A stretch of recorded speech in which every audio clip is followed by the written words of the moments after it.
Good morning, everybody. My name's Tyler Shepard. I'm a BSA at CapTech, and I was involved in the build of the campus platform. Hopefully, everybody can hear me. um, if Yash can just verify that we have everybody on, because I don't see anybody, but I'm assuming everybody's here. So we'll dive right in here and go over our presentation we have planned for you guys today on Campus 101 for organizations. That's you guys. So this is our chance to show you the system that we've been working on for the past 3 years and show you kind of the general functionality of how this is going to work and what to expect once we go live here fairly shortly. So diving into here, let me switch this.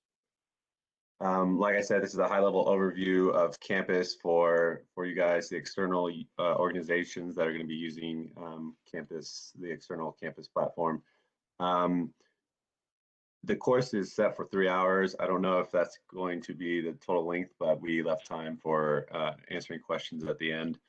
And this is the first course, Campus 101. So to note, there will be other courses that are more specific to different organizations and different functionality for campus users. But this is the general 101 course to get you familiar with campus.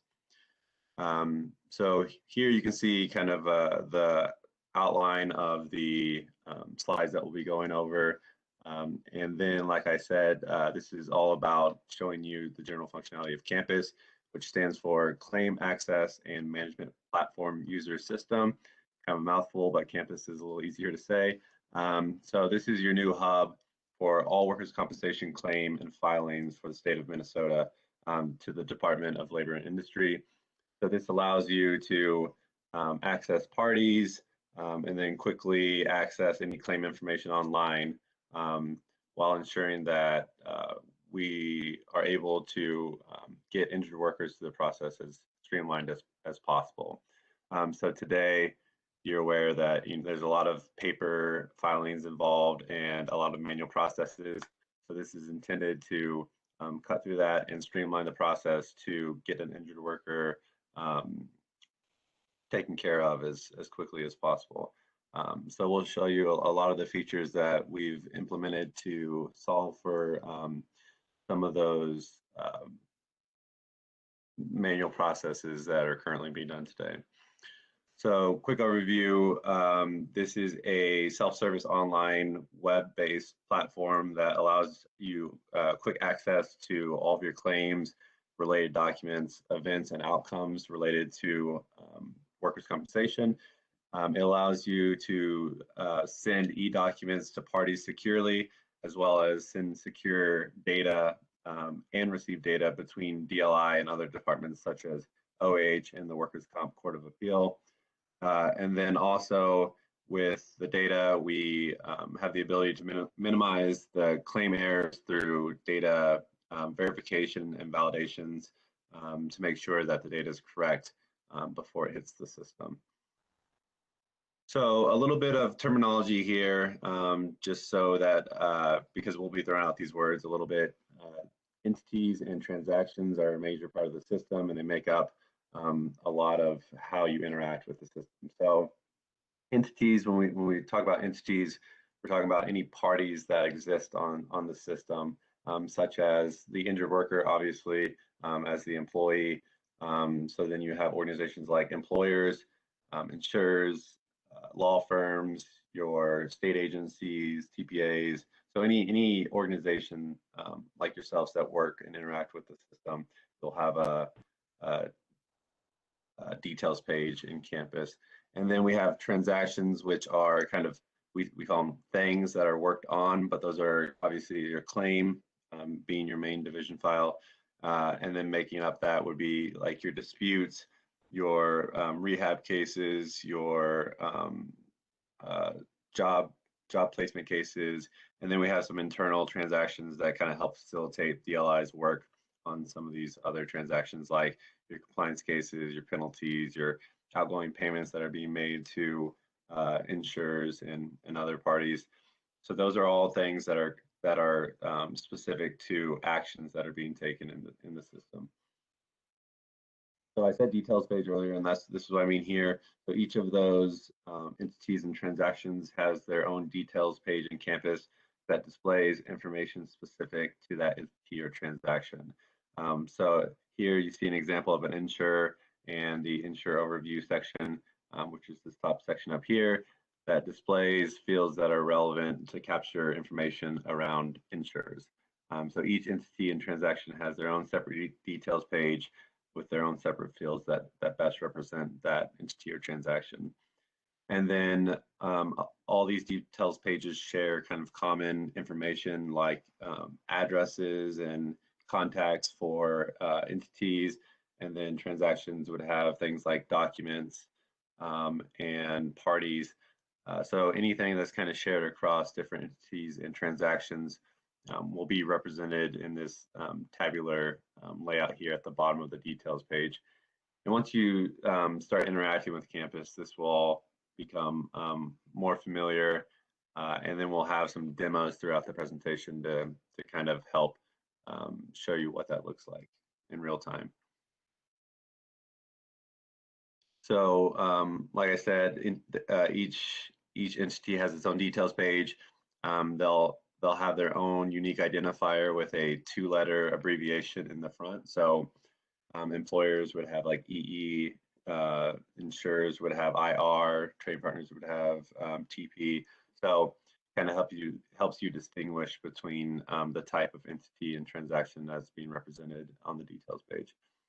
And then, like I said, each details page has tabs that support additional information that's kind of shared across all entities and transactions.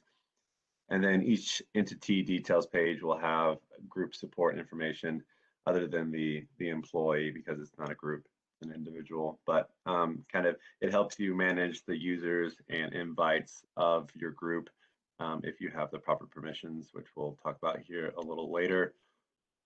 So that's just the basic overview of some of the terminology that we'll be using during the rest of the presentation. So we'll talk about getting started with Campus. That's obviously where we'll begin. So throughout the presentation, you'll notice that there's screenshots of the system, and these all come from our user manuals that we've prepared to help facilitate the use of Campus for external users. So these will be made available to you after the presentation, and these are kind of your step-by-step guides to help you move throughout the system and complete certain actions throughout the system. So first, you would have to register with Campus, obviously. So as a new user of Campus, you'll have to get access through registration. So in order to do this, you would go to the Campus website. Here, this URL is for our test system that we'll be using during the presentation today. But once Campus is live, you will be provided the final website to log into Campus.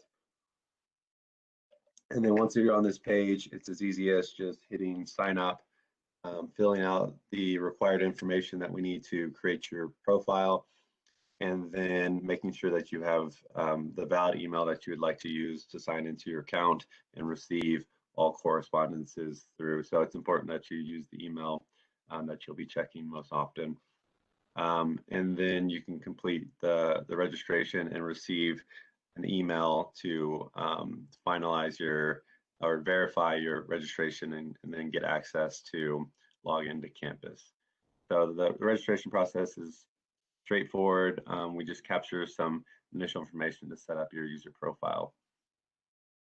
And then once you log into Campus, you'll have to agree on some access requirements and acknowledge that you are affirming the terms of service to access the Campus every time you log in. So you'll have to hit that agree button, and we'll see what that looks like during the demos as well.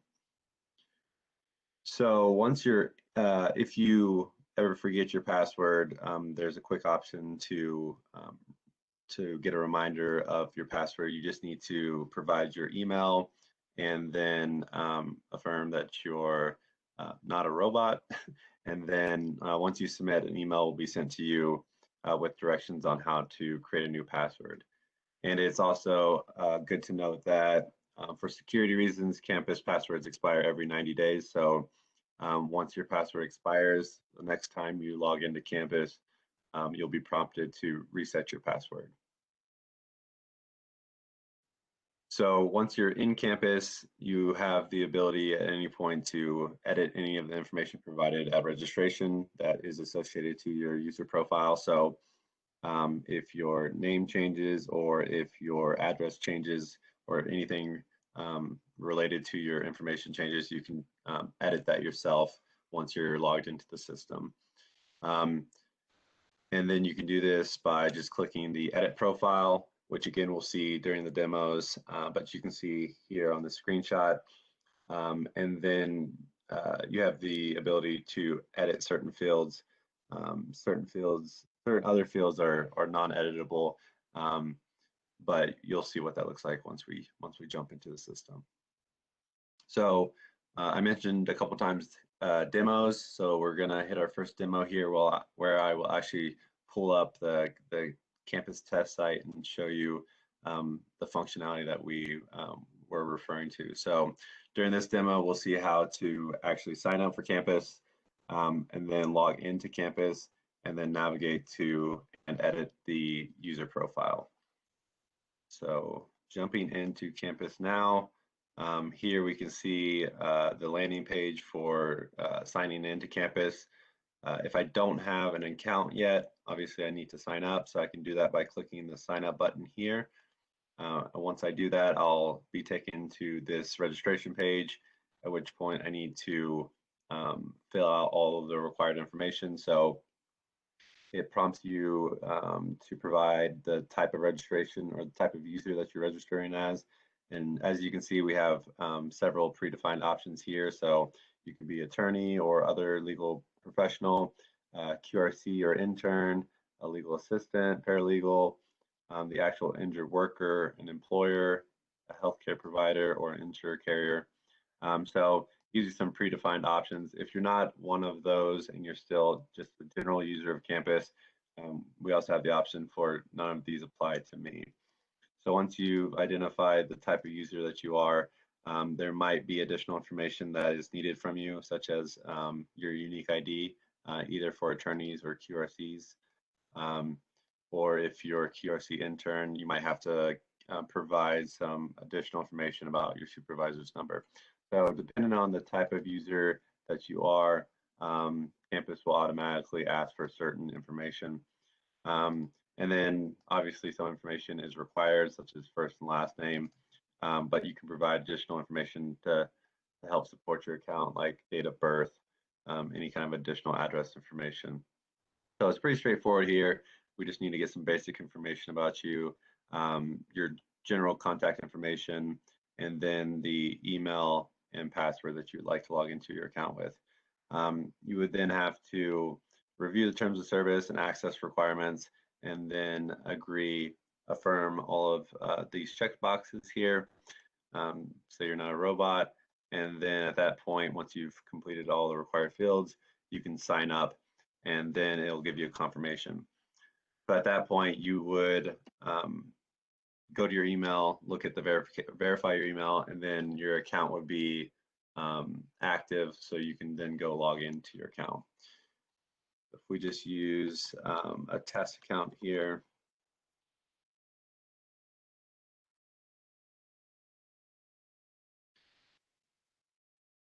so when you log in, each time it's going to pop up with the access requirements, making sure that you are affirming that you are accessing a restricted government information system. Your system usage may be monitored, recorded, and subject to audit. So just your general access requirements for the state government system. So if you say, I don't agree, it's going to kick you back here. So you have to confirm before you can access the system. So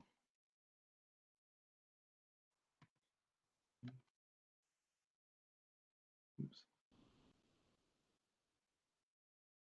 If you get the password or email incorrect, you'll be prompted with a verification or an error message here. If you get it incorrect twice, it's going to say for security reasons, you have one more attempt before your account is locked out. So just to note, you have 3 attempts before your account is locked out, and you need to get with the state to unlock your account. So make sure that you are confirming your email and password correctly so that you don't get locked out.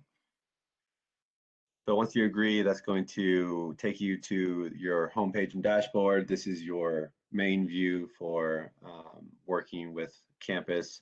We'll touch base on this a little bit more in the training here, but you see up here in the top right-hand corner, it'll have the name on your account.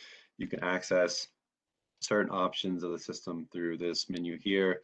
The one that we talked about so far is this edit profile. So if I click edit profile, I'll be taken to my profile page where I have all the information I provided at registration. So you can see this user here is a QRC, and we have some additional information about us here. And then I have the ability to add or update any of the information here and then click save. I can also reset my password here as well if need be. So this is your main page for managing information about you in campus. All right, so that concludes the first demo. So we'll go ahead and move on here to the dashboard. Let me pop this back up full screen here. Okay, so like I said, dashboard is kind of the starting point in your main page to access different parts of the system and get an overview of objects related to, or transactions and entities related to yourself and your group. So the campus dashboard, as you can see here, has all of the related claims, upcoming events, and documents in your widget overview up here. So it quickly tells you how many open claims you have, if you have any events coming up, and if there's any new documents that have been loaded to any transactions or cases or claims related to you or your group. So it gives you a quick snapshot of your status of transactions throughout the system. You then have a queue section down here that has this tabular layout as well that gives you access to different claims and case information, as well as forms that you've submitted throughout campus. So that allows you to see additional information about transactions and entities in campus. And then up here, you'll see this little bell icon, that's notifications, as well as this notification panel here. And that's your way, that's campus's way of telling you that things kind of need your attention because things have happened throughout the system. So that's your quick way of knowing what's going on through campus. So if somebody files or serves a document against you, you know that that's happening there, and you can take action as need be. So if you're ever in doubt throughout the system, you can always return back to this dashboard through the DLI logo up here in the top left. We'll see what that looks like once we jump into the next demo. So I mentioned the My Forms queue. That's one of the tabs in your queue section, and this allows you to view all of the forms that you have submitted. So you're also able to save forms as drafts. So this is where you will go to pick back up on a submission. This is where you'll go to see the status of any form that you've already submitted. So you can see if it's still pending review or if it's been officially submitted. You can get confirmation numbers so that you can communicate that with DLI staff in case there's any questions about a form submission. That's your unique number to reference the form that you've submitted. And then you can also navigate to view the submission of the form. You can navigate directly to the associate ID that the form was submitted against or created, and then get additional information, as well as filtering down. If you knew the confirmation number, you can always jump right to that record, as well as if you knew, if you wanted to see all the forms that you submitted against a dispute, you could filter down to the associate ID. So it gives you flexibility to view information around forms that you've submitted throughout campus. And we'll see what that looks like in the demo as well. So notifications here, like I said, you can access that through either the notification panel at any place throughout campus by clicking the little bell icon in the navigation header. But if you're on the home page, you also have a dedicated notifications panel here. And this is an example of a notification. You can either clear an individual notification or clear them all. And some notifications will actually have automatic actions that you can take directly from the notification. So there'll be an icon here at the bottom right-hand corner that can actually take you to the next action required for that notification. We'll see what that looks like. But if there's, say, an upcoming event, that button would take you to the event details page. If a entity has been created based off of a form submitted, that might take you to the entity details page. Let's say a document was uploaded that you need to be aware of. That button will either allow you to upload the document directly or navigate you to the details page to view that document. So depending on what the notification is, that action button will take you to the page most applicable to that notification. So in this demo, we'll look in to explore the dashboard a little more. We'll look at notifications, and then we'll submit a filing from our dashboard.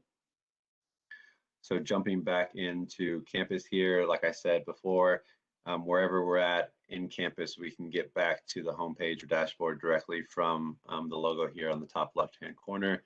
So by clicking that, I'll be taken back to my main homepage, at which point I will have this overview, which quickly tells me about claims, events, and documents happening in the system. I have my queue section here. As you can see, there's additional tabs that aren't in the screenshots. That's because dependent on the type of user and the transactions that you're related to, you may have additional tabs that will show you information based off of those cases or claims. So here, the My Claims, we can see that we have the 5 claims that are represented in this open claims number here, and then we can get more information about each of those claims through the actual data table here. So we have a hyperlink that we can go directly to the claim itself and get more information about the claim, or we can get high-level information about the claim here as well. So if I were to navigate here, and we'll talk about this in more detail later on, but I can go to the claim details page and get additional information directly from my dashboard. So that's one way to navigate to a claim. You'll see other ways throughout the system. But then you have the same thing for disputes. I can see all the disputes that I'm related to, any forms that I've submitted throughout the system. We'll have information about that here. You can see it, I have a couple of forms that are in draft status. I can either go directly and pick up where I left off, or I can go ahead and delete the form if it's no longer needed. And then any additional tabs that may be relevant to you or your group will also be available here in the My Queue section as well. So this is the best way to get more detailed information or more high-level information about activities going on through campus that are relevant to you, and then navigate to additional details about those specific claims or cases. Up here, like I said, we have the bell icon that you can view notifications that come in throughout the system at any point, but you also have the notifications panel here. You have an option to clear all, or you can clear individual by clicking this X. For example, on this one, we say we have a notification letting us know that the rehab provider registration submission has been approved. And if we click this here, we would be navigated to the rehab provider group details page that has been generated in campus based off of our submission. That's just one example of an action that can be taken directly from a notification. And then once we're on our homepage and dashboard, you'll see that we have this submit a filing dropdown in our navigation header that will give us an option to choose from all of the filings that can be submitted based off of your user type in Campus. So if we want to access a case or claim, we can go ahead and submit that type of filing. And then we may be asked for additional clarification on what we're trying to do here. So here we're trying to, let's say, request or redeem an access code. So we'll be taken to all of the steps that are applicable to this given web form. So that is how you will get access to web forms throughout the system. And web forms allow us to capture information directly through the system and then facilitate the creation of whatever transactions or entities that we may need based off of that. So the way to streamline the use of Campus through data as opposed to, let's say, the paper submission. So we capture that data directly through web forms throughout Campus. So depending on what you're looking to submit, you have the available options here to interact with web forms and electronic filings throughout Campus. All right, so next we will talk about groups. Let me jump back into presentation. All right, so in Campus, like I said, you have what we call entities, and some entities have groups because they have members that are associated to that entity. So you can always view all the groups that you're associated to by one of the options in that drop-down, that user drop-down menu that we saw earlier. So when you go to My Groups, it'll give you a list and details about all entities that you're related to. It'll tell you the entity type that group is. It'll tell you how many members are in the group. It'll tell you what type of permissions that you specifically have in that group. So each group has specific group permissions like group administrator or service of process designee or request for information designee. So depending on the type of group, there will be different available permissions. And then depending on the ones that you are assigned to, they will display there. So it'll tell you all the group admins in that group. It'll tell you the date that you joined. So it'll give you high-level information about all of the groups that you're in. And then, as we'll see later, it'll depending on your access and permissions, you'll have different options that you can take from the group. So, like I said, the options here, groups in Campus allow users to be associated claims in case, and then gives group admins access to manage the case and claim access directly from the group page. So these will be, like I said, granted to members of the group. And then if you ever need to edit or delete any information related to a member of a group, you could also take that action from here. So if you were to manage your group, you are navigated to the group management details page, which gives you a list of all the active members. And then when you select any given member, you'll have the ability to either edit their permissions, or if you have to establish a relationship, if applicable, such as, let's say, QRC intern to a QRC, or a legal assistant to an attorney. And then you can also edit high-level information about maybe the location of the group that they're related to. And then if you have the proper permissions, you also have the ability to delete the member if they're no longer a member of that group. And we'll see what that looks like in the demo as well. So groups of Campus allow users to be associated to claims and cases, like I said. So this can be granted through, I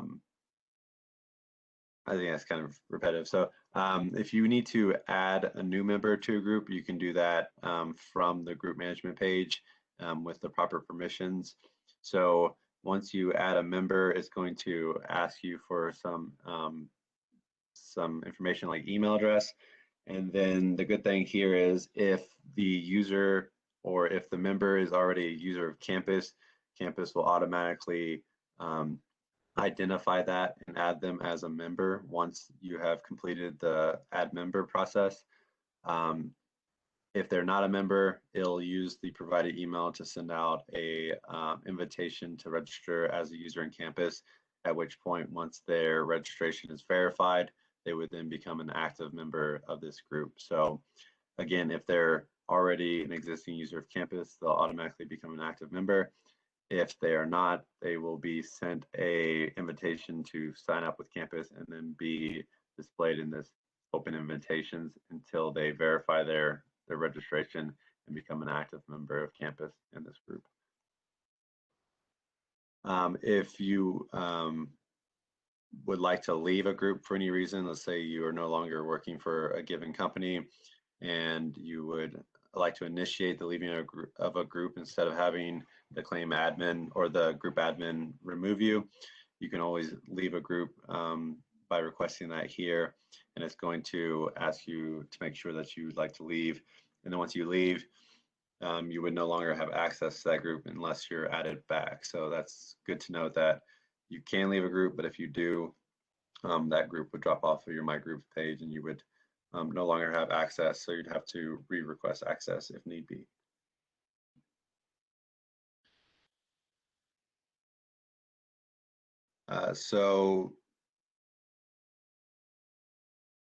The group management itself, so we saw adding members to a group, but you can also manage information about the group as well if you have the right group management permissions.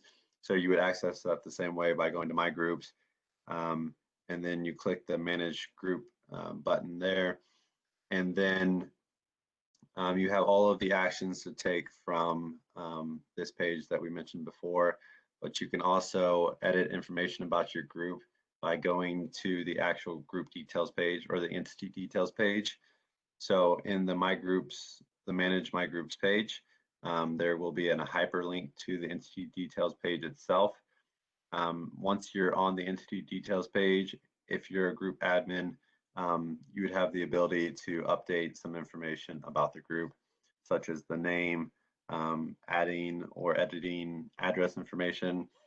Some of the information is locked down, so if that would need to be changed, you would need to contact DLI to get that updated.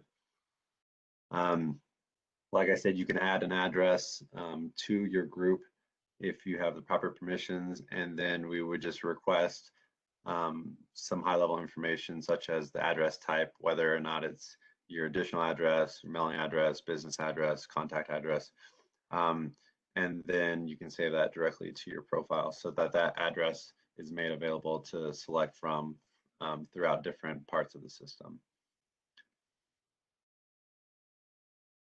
So actually accessing a claim, you can gain access to a claim as an injured worker or a representative of an injured or an employer like an attorney by generating the claim access code. So we saw it a little bit earlier, but one of the following options is to request a redeem access code. So a code will be sent via email once you've completed the web form, and then you can log back in and navigate to the same web form to actually receive the code, or to input the code.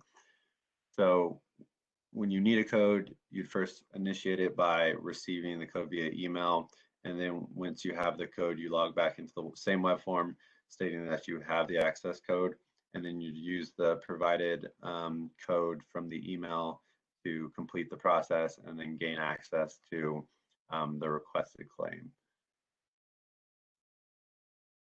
And then, so users who are not parties to a claim, such as like a spouse or an injured worker, QRC, or an estate representative, must submit this claim access. So DLI will review the submission, and then they'll determine whether or not they want to grant access to the claim. So it's a little bit of a different process. This is for somebody who's not already a party to a claim to grant access to view that claim. So we'll see what that looks like as well once we get into the demo. So upon submission, you can see here in the screenshot that when you submit a web form, it gives you some high-level information about the submission, such as your confirmation number, which you can use to give to a DLI staff in case you need it as a reference, and then the associated transaction that you submitted against. So once the DLI representative that's responsible for reviewing these requests has completed their review, they have the option to either accept or reject the request. And if they approve, you'll receive an email stating that the filed information for access approval has been approved, and then you'll have that claim in your the My Claims tab that we saw earlier. If it's denied, you'll also receive an email stating the reason for the denial, and then presented with the hotline if you need to contact DLI for additional information. So it's good to note that access granted in this process is for 6 months, beginning on the date that the request was approved, and then once it's expired, you'll receive an email stating that your access is about to be removed. And that will happen previous to the removal date to let you know to re-request access.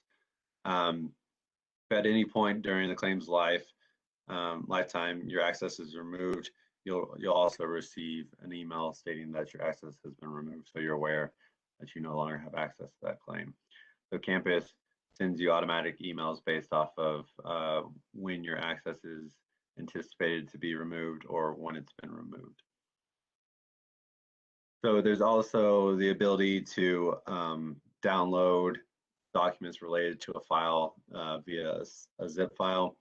So any documents that are related to a claim or case can be viewed in the system, but if you need access to the actual file, you have the ability to download all the documents on a file, or identify a subset of categories of documents that you'd like to download. And then once you download those documents, or you request the download of those documents, you'll receive an email from Campus stating that the documents are ready for download, with a direct link to download those documents to your computer. So that's a way for you to capture all the documents in case you need to create a package or use those documents to submit at any other systems like OAH. So we saw it a little bit earlier, but like I said, each entity and transaction has a details page in Campus, including the claim details page, which is kind of your main page to view all the information about a claim, as well as any additional related transactions that make up the division file. So this gives you all the information that has been submitted on the claim from the trading partner, or any manual inputs, such as your key dates, your injury and accident details, any kind of employment or benefit details, or payments made towards the claim.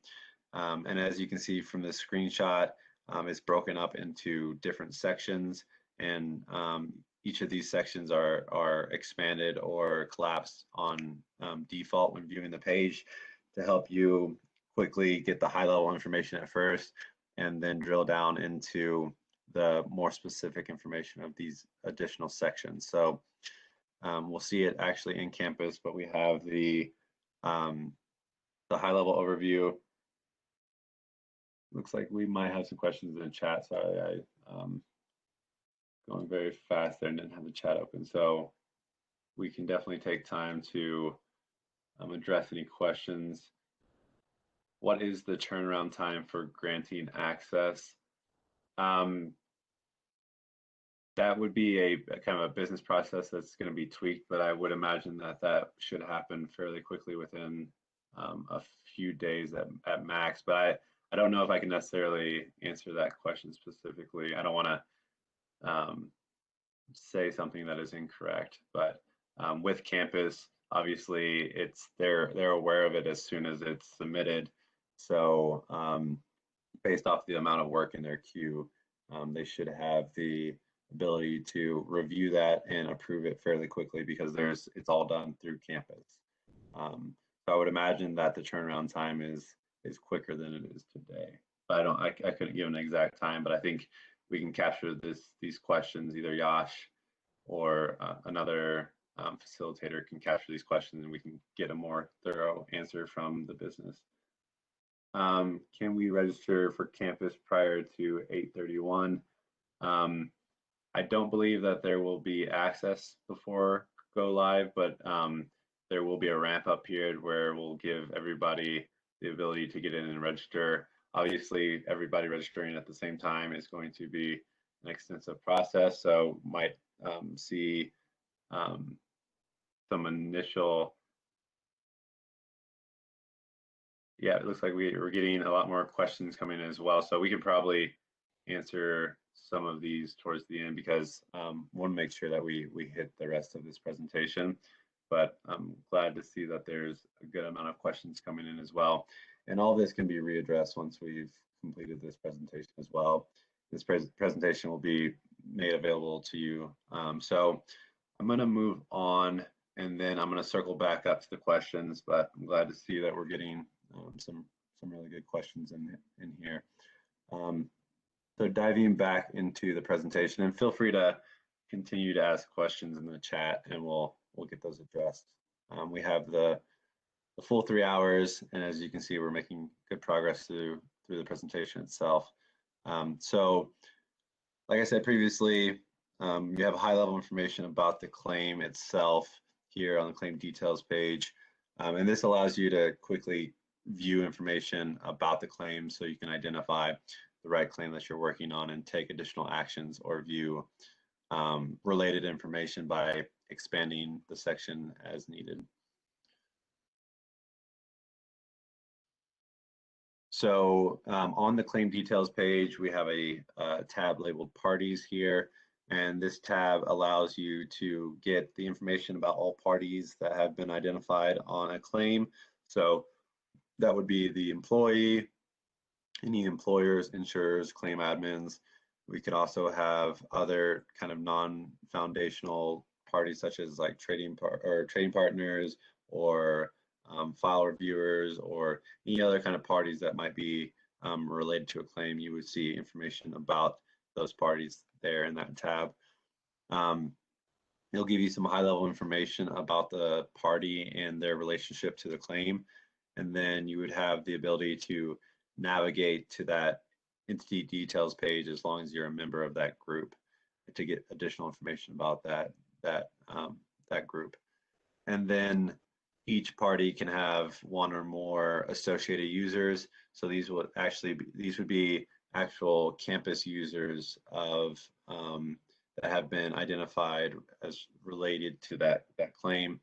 So from there, you would get additional information about that individual, but you could at any point click this contact parties button, and that would pull up all of the information related to the contact of each entity and each associated user to that entity, with the ability to automatically pull up your email client to email all parties on that claim. So if it's an entity, we'll use contact information on their profile to capture their contact email. If it's a user and we have their email, obviously that we'll use that email. It gives you phone numbers. So if you need a subset of those emails, you can kind of remove the emails from the automatically generated email as need be. So this gives you some flexibility on how to view parties and potentially contact parties if need be on a given claim. So there's two ways that a user can submit a transaction to an existing claim. So that's through EDI. So trading partners will be submitting EDI through that process, and then that would either initiate a claim through a FROI or O2, and then subsequent reporting through Shroys would add or edit information on a claim as well as parties and additional information related to a claim. So kind of already familiar with that process today as far as Shroys and then paper kind of Shroys, but now all of that filing will be done for both Shroys and Shroys through EDI. That will directly affect information related to a claim. But the other method is the ability to submit what we call e-form submissions. And external users will be able to do this if they are identified as e-form submitters. So only users that have been granted access to submit e-forms will be able to do this. Obviously, we want as many as many submissions to happen through EDI as possible with validation and efficiencies. But if you're a smaller group or for any other reason that you cannot comply with EDI requirements, there is the option to submit eFROIs and eShrois directly through campus by this submit eShroi web form button here. And again, that's only going to appear for certain claims where users have been granted access to submit via eForms. And then depending on your selection, there will be some validations and some, so if you haven't submitted a certain transaction, you'll only be able to submit the transactions that are next in line. So campus has already done some of the work to make sure to only allow for submissions that are allowed. So it to the best of its ability, it mimics the validation for the EDI submissions. So you can submit directly through campus. And then once you do that, you'll be taken to the applicable web form that will capture the information related to that submission and then run the validations in real time before allowing you to submit the form. So if some of the dates don't match or if there's any other validation that has been hit, you'll be presented with that error and then you'd have to correct that before you can submit it. So in this next demo, we'll talk about performing bulk edit on a claim through the group management page. We'll remove a member's access to a claim, and then we'll see about uploading a document to a claim via submission, a filing. So if we go back to campus here, you can see that it's kicked us out because we haven't been active for an amount of time. So if I go back in here,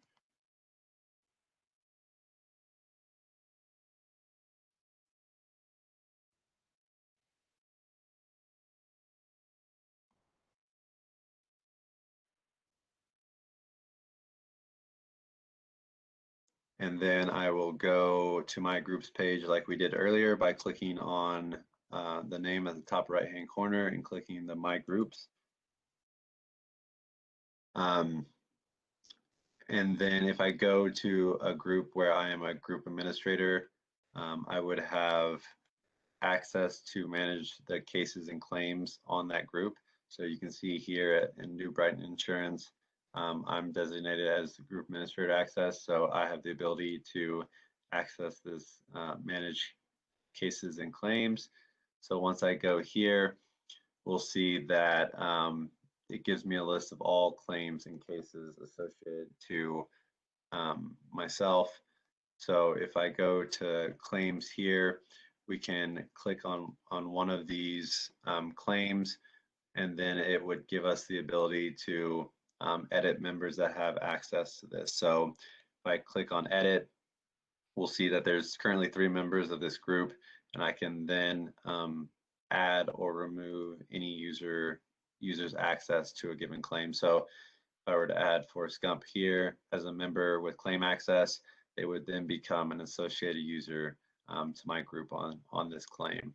So I can do that directly from here, and it gives me the ability to add or remove members' access to a claim.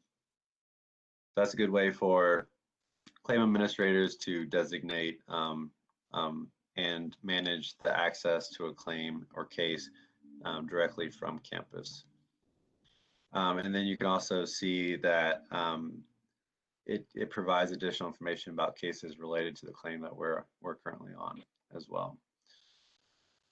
And then it gives you some high-level information as well. You can navigate directly to the claim to get additional information about that claim itself, and then take additional actions from that.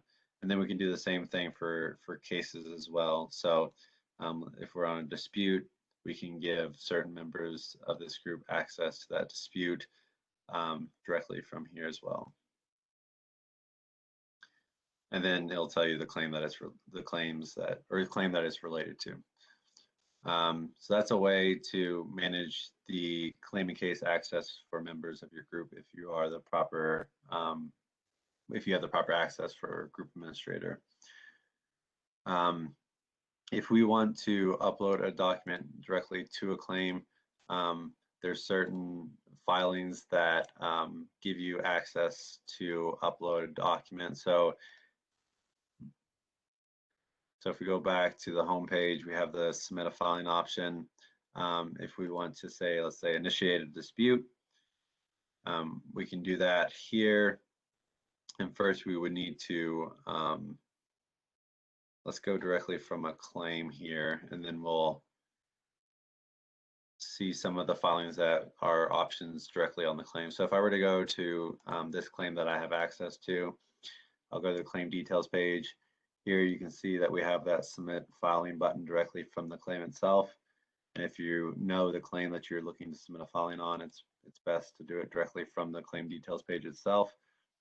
And then you can select what kind of filing that you like to submit directly to this claim. If I wanted to just submit another filing, that gives me the ability to upload a document as the filing and any supporting information. So if I click this upload document button here, you'll see the upload document modal pop up here. We can either drag and drop any given file into this area here, or we can click this link that will pull up our Explorer, and then we can go to the document that we would like to load. And then certain document types are not accepted by campus, but all of the major ones like PDF or docs are accepted. So we would then identify the document type that we'd like to classify this document as, and then we'll just say, let's say we're trying to provide a death certificate. Once we upload, we'll see it in the file list here, at which point we can remove it if we would like. And then we have the ability to attach supporting documents for this filing as well. So if we'd like to do that, we can do that again by the same method. And then we can attach as many supporting attachments to this filing as we'd like. So depending on the type of filing, you can attach supporting documents to that.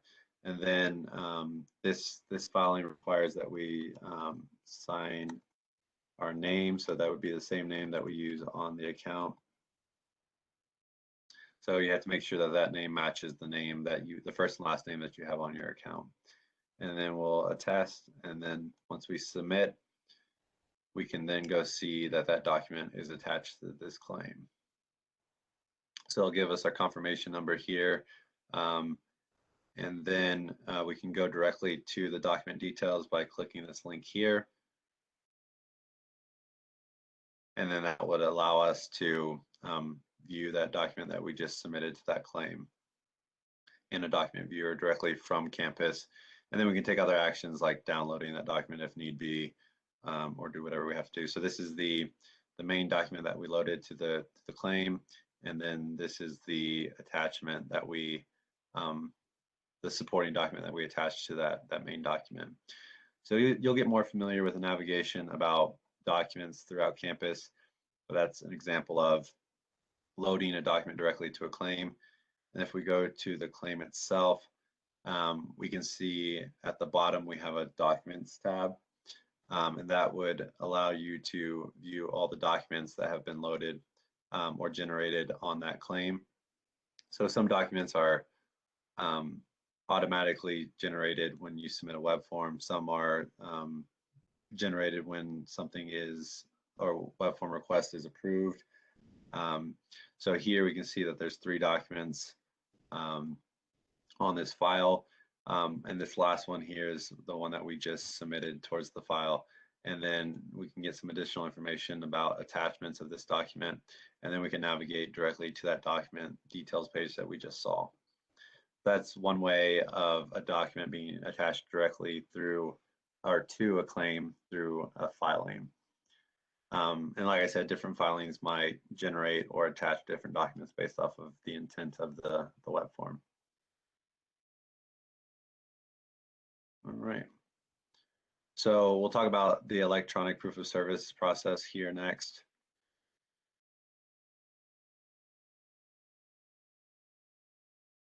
So obviously we know that certain documents will need to be served to parties on a claim or dispute or any other case. So when, for example, here we have an external user submitting a motion to intervene on a dispute, and we know that that must require legal service. So after selecting the dispute ID hyperlink, you'll be taken to the dispute details page, at which point you can file the motion to intervene from the drop-down menu. And then once you fill out all of the proper fields and upload a document, you then have the ability to select parties on that dispute that you would like to serve the motion to intervene document to. And we'll see what that looks like actually in Campus and how Campus facilitates the identification of parties and the actual service of that document to those parties. So when you in the serve party step, like I said earlier, you'll have the ability to identify the parties on that case or claim that you would like to serve that document to. So you can either select from the existing parties of that transaction, or you can add a recipient through the add service recipient party or button here. So if you have somebody else that you need to serve that's not a party to the claim, you have the ability to add that at this point. And then right here, you can see that the parties on the transaction have some high level information about the entity or associated user that is available to be served, such as their preferred service method that's been identified when they were added as a party or associated user, the date that they need to be served, and then also have the ability to edit the address if you need to serve the party to a different address. So you have the ability to either serve a party through US mail or through electronic service via the email on account. So if it's an entity, obviously we'll only have their address, we won't have an email to send it to. But if it's an associated user to a party, we'll have their email because they're a user of Campus. And if it's been identified that they prefer an electronic service, we can serve them directly via email and then select that as their service method if need be. So we'll see what that looks like during the demo. But once you fill out, so if you want to add a manual recipient of service, you'll be prompted to provide some information like the name, the role of the role that they are on the claim, and then obviously their address information that you'd like to send the service to. So once you complete the form, obviously it'll show up in the My Forms queue section. So in our example, the motion to intervene web form that was submitted would then show up in the My Forms as submitted. And then you can always click the link there to view the information about the submission as well. And then, like I said, if they're a user of Campus and we have their email, we can, Campus will automatically send an email to that user stating that that document has been served to them, at which point they'll have the ability to navigate back to their account to view that document. So we don't actually send the document itself. It's a secure document that requires that they log back into the account to view that document that's been served to them.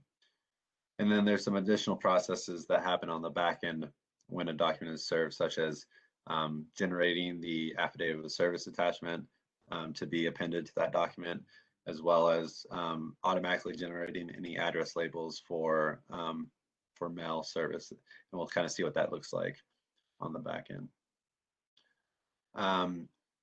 So like I said earlier, in the groups, you have different permission models that you're able to identify certain people as different permissions.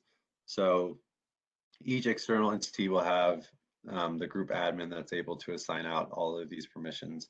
But one of the permissions is the service of process designee, and then the group administrator would be able to identify any members in that group that are that need to be added to that permission group that allow you to identify who will actually be responsible to serve documents on that file.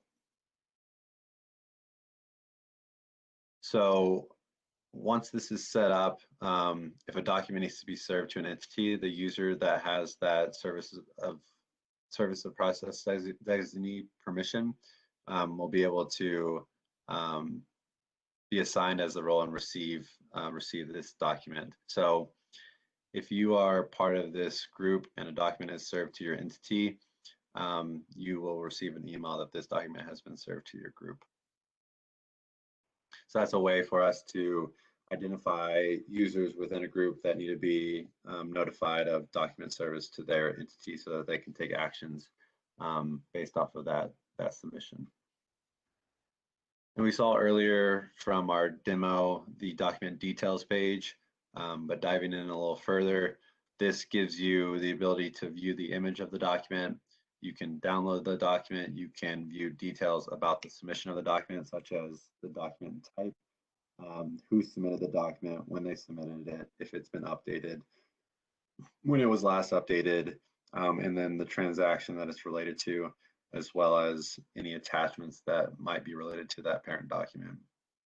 So it gives you a way to view the actual image of the document as well as all the metadata surrounding the document.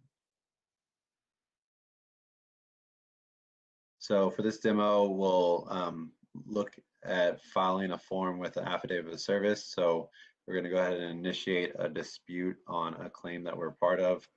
So I'm going to jump back into Campus here. We're on this claim here, and I'm going to select the initiate dispute option directly from this claim. So once I do that,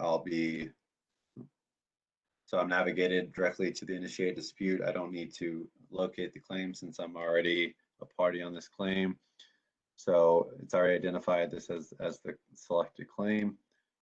And then for this example, I'm just going to run through the rest of this submission.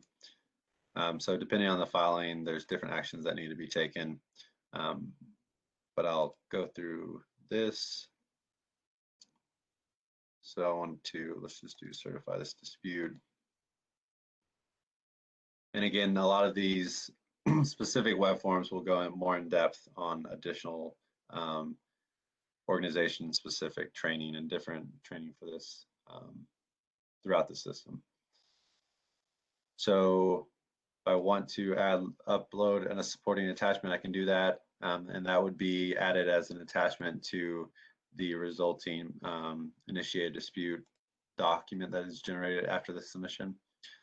So again, these examples might not be applicable, but bear with me here. I'll finish this here. So we can see that for this claim, we've identified certain parties on this dispute. And then once I sign my name and I test, we have the ability on this specific filing to specify affidavit of service. So as you can see, we get a list of all parties and associated users on this claim that we're on. So if I wanted to, the parties that I've identified, so there's already some that are pre-selected for you. If I want to select, let's say, Forrest Gump, I can, at this point, manually add their address if we don't have it. If they have an email, say here, once I select that, it's going to automatically identify them as electronic service. If they have a mailing address, we have the ability to edit that address as need be. We can also add a recipient here. Like we said earlier, we'll capture some information related to how they're interacting with the claim. So we have options to specify what role they serve on this dispute, fill out the address information, and then add them as an additional recipient of this service.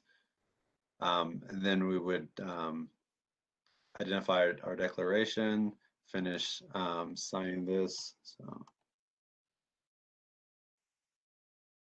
And then once we submit the form, all of the parties that have been identified as needing to receive service on this initial or on this filing would then receive the document that was generated for this filing as a party to be served.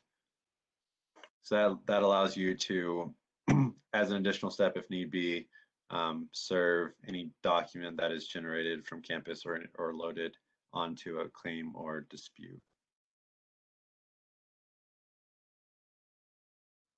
I do see more questions coming in. So you have to bear with us. I think this is so we're still obviously developing and finishing up the development on campus. I believe that this is something that is still being worked on. As far as deselecting, there should be the ability to deselect. So when you see this in the production environment, you'd see the ability to deselect, and you would actually not see all of these parties selected. So I would ask just kind of overlook this for the time being, but kind of showing you the how to identify certain parties and select them as needing service. But that's a good question. These will be available for deselection and they won't be automatically selected for you.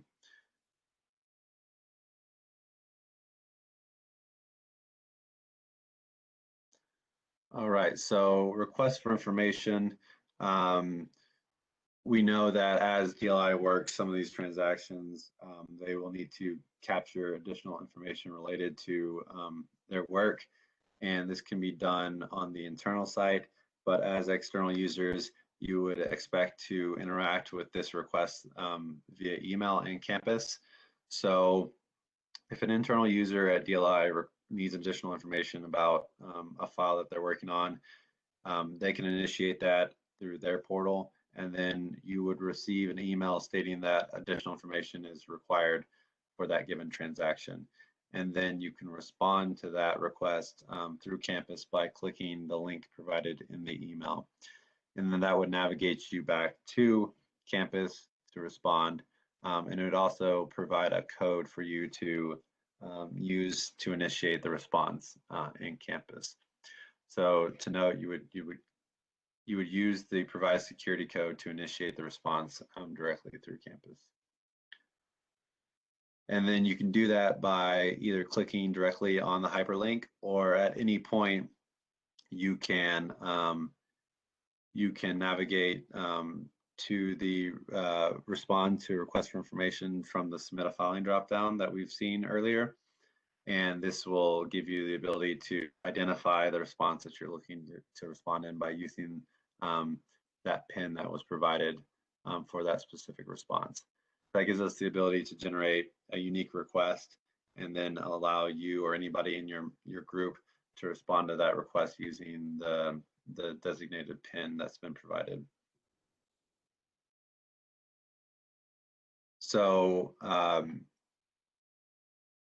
so the request for information email web form, like I said, you'll receive an email when a request for information is provided, and then you can interact with the request for information web form by submitting a document. So this would be a way for you to generate the information that's been provided. So most likely you maybe send a document that you need to fill out information and then back in and load back to campus to provide your response. And then you can also add any additional supporting attachments related to that support that request for information.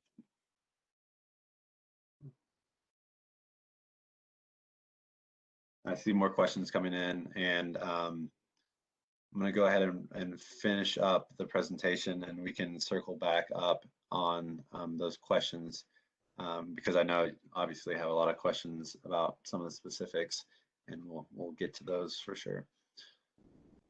So once you submit that, it's just like any other form. It'll show up in your My Forms queue as a request for information form type.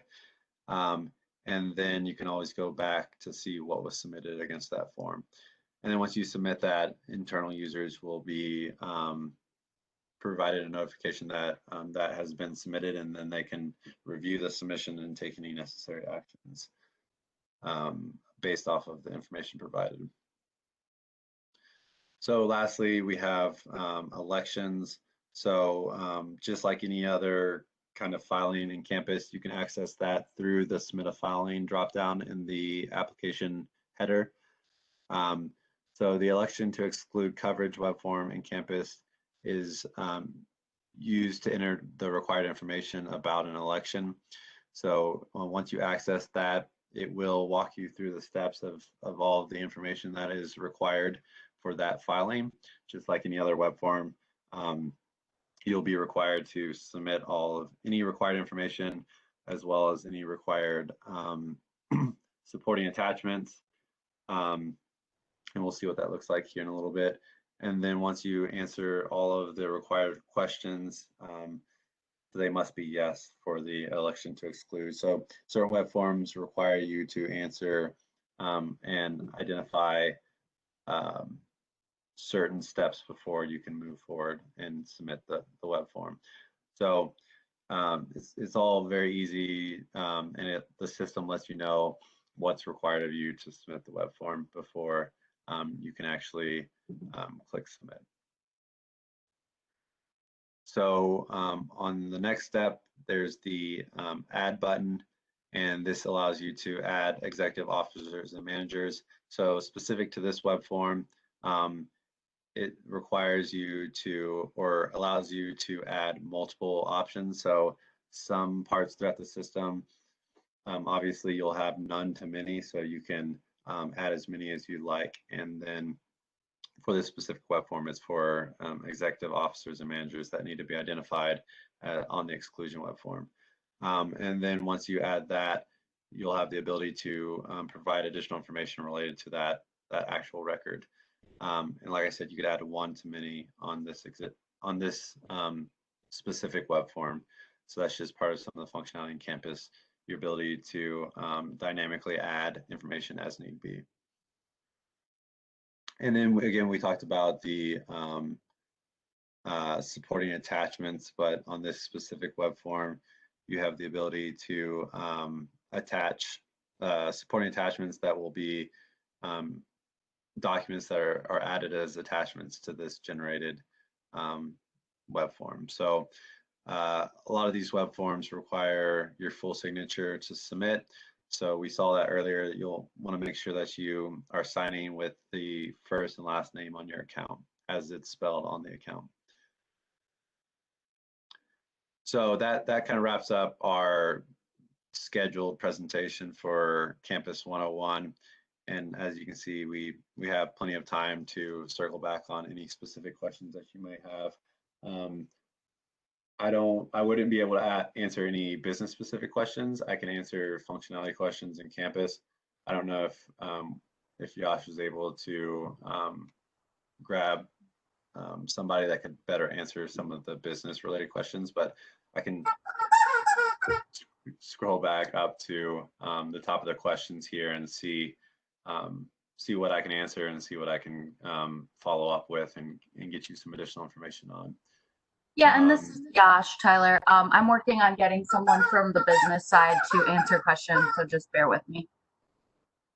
Okay, yeah, I'll go through the questions that I'm able to answer, and then we'll circle back up on some of the more business and statutory requirement questions. So I think the question I ended up on was, can we register for campus prior to 8/31? So I believe the short answer is no. I know there's a whole go live plan to make it as easy for you, the users, as possible. So we've already loaded some previous membership to groups based off of when you register. You're given access to claims that you already have access today that kind of help facilitate and get you up and running back where you are right now. But as far as registering prior to 8/31, I don't believe that that's going to be the case, but registration is pretty seamless, as you saw. So it's you should be granted access fairly quickly.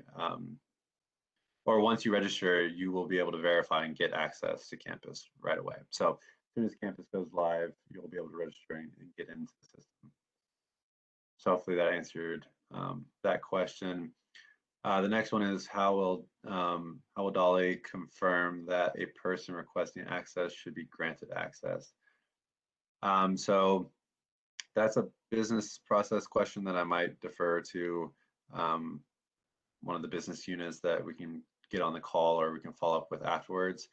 But as far as the technical part of that, they'll receive the request in their queue, and then they will review the details of that request, and then they'll have to use whatever business process they use kind of today to ensure that that person should actually have access to that claim. So I think I'll defer that question to business so we can circle back up on it, or we can capture that as a takeaway to get additional information. Is there a specific email or phone number to use for technical difficulty questions? Yes, so there is the ability to contact the support hotline, but obviously we're still working on getting all of that set up. So down here in the footer, you can see that there's contact information. So you can always call the direct DLI contact information, and then they can direct you to the proper unit to help you with any kind of technical issues.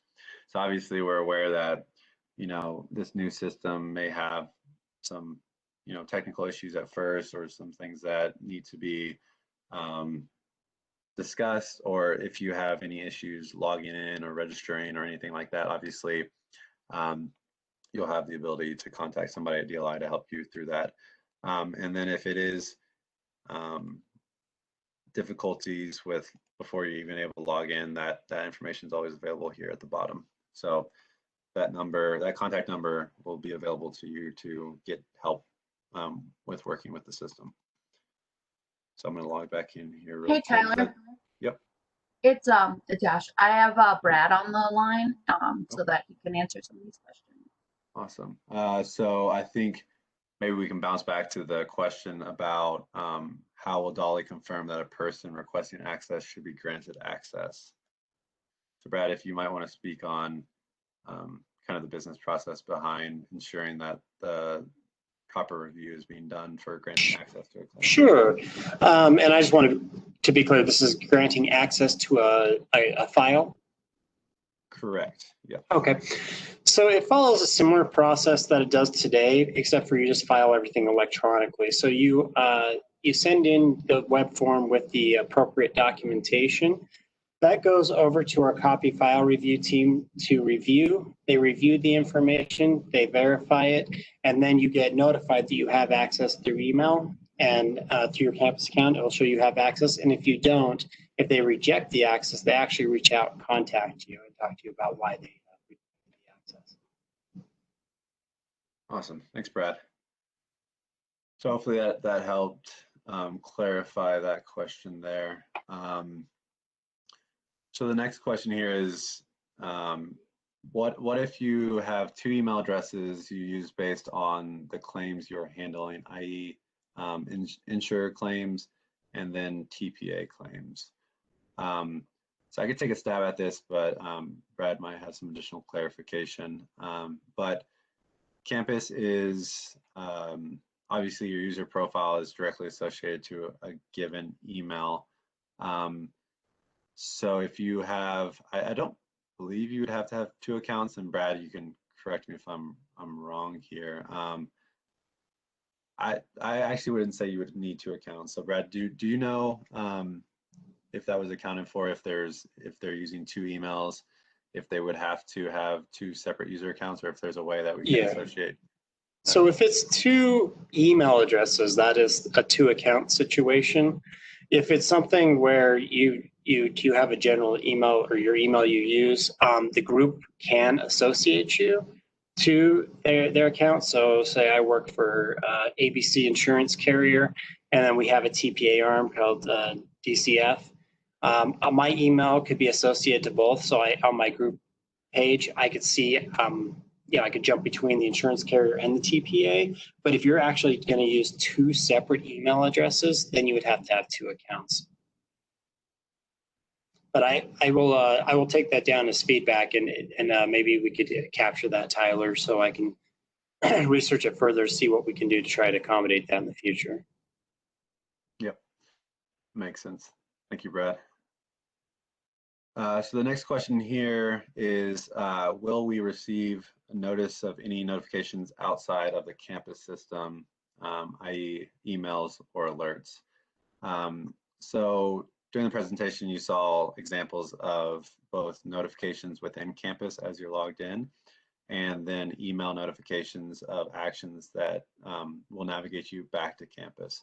So we've built the system around making sure that you as the external user are aware of anything that is required of you, or anything that has been submitted on a claim or case that you are a party of. So whether that's, a document that you've been served, or a web form that's been confirmed, or a document that's been uploaded, most of those are done through both the notification and the emails that you're aware of what needs to happen next. So if you're a frequent user that's in campus often, you would be able to see that in the notifications directly in the panel here.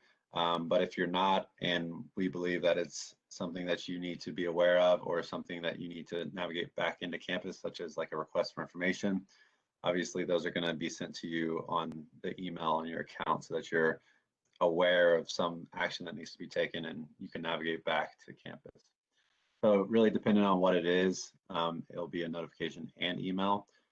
Some may be just notifications, and some may be just emails. So depending on what it is and the importance of it, and needing to get your eyes on it, it'll be sent to you in one of those manners. So the next one, will every insurer be required to have a group for their for all their Minnesota adjusters? And is there a limit to the number of people that can be in a group at a time? So I can definitely answer the second part of that question as no. It's flexible enough to add whatever members need to be, whatever users need to be a member of that given group. As far as will every insurer be required to have a group for all of their Minnesota adjusters, I might need to defer that to Brad, because it's more of a kind of a state requirement. So Brad, could you elaborate on that one? Yeah, I definitely can. So I think it really depends on your business practice for your particular office, and how you guys do work. So campus does have some requirements, especially around NOID 3. You have to log in and actually file the NOID 3 and make sure you just get that document served on the injured worker. However, if you have like one adjuster that does all that work and logs in and does all that, or somebody from your office goes in and does that, I mean, the requirement is that you just go in and do that. There is a a situation where I know a lot of insurers use TPAs, so their adjusters don't actually handle Minnesota claims. They just want them to review. So in that case, you would just you just have a group. It's really flexible depending on your business model, but we know that if you're writing a lot of you're underwriting a lot of coverage here and you're handling your own claims, that most likely most of your adjusters are going to need an account in Campus. When I don't know if Tyler showed you that there is ways of getting things sent to a group account or a single person. So all like filings could go to one person. So that way, you know, they're in there and your business could take care of it that way. So it's pretty flexible. I don't know if that answered your question, but if you want to follow up with me after, we can definitely talk about it. Thanks, Brad. I think that goes for everybody. If you have any additional related questions, you follow up with Brad, or I think Pollock sent out an email that you can respond to as well. But we can get any additional clarifications answered after the fact as well. So the next question here is is there a difference, or what's the difference between campus number with claim access code? Yeah, so there's a lot of numbers tossed around. But as far as the specific IDs that have been referenced, so the campus number, I mean, I guess that could be inferred a few different ways. If you're referring to campus file number, that would be the claim ID or the division file ID specific to DLI. If you're referring to maybe if you want to clarify any other additional verbiage that I may have used during the presentation, we can kind of clarify what that is. The WID is the specific employee, the employee ID. So, for instance, Rory Gilmore would have their own unique ID in Campus. Obviously, their WID that's generated when we create their employee account. And in Campus, we use the appendage of EE to identify employers. So if I go to this claim, we can see that if anywhere in Campus that request a WID or employee ID, you would use that specific number generated for that employee. So Roy Gilmore, their WID is EE 256966867. So that's the employee WID. And then claim access code, that's a unique identifier that's generated when you request a code to access a claim. So throughout Campus, there's unique identifiers that are provided to you, such as like your form confirmation number, your request for information PIN, the claim access code. And these are just unique identifiers for you to log back into Campus and say, this is what I'm trying to access, and this is the code that I've been given. So just like any other kind of website that you use, that you're signing into, it sends you a security code or an access code. That's what that is to identify. But specifically for a claim access code, that's a system generated code that's provided to you via email when you request access to a claim.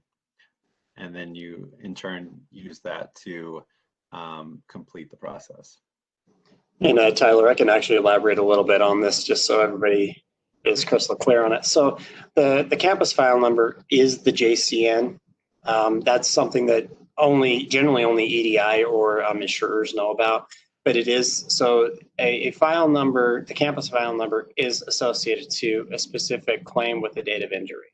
So it's a person that had a date of injury. You know, that is what a campus file number is, just like a JCN. The WID is associated to a person.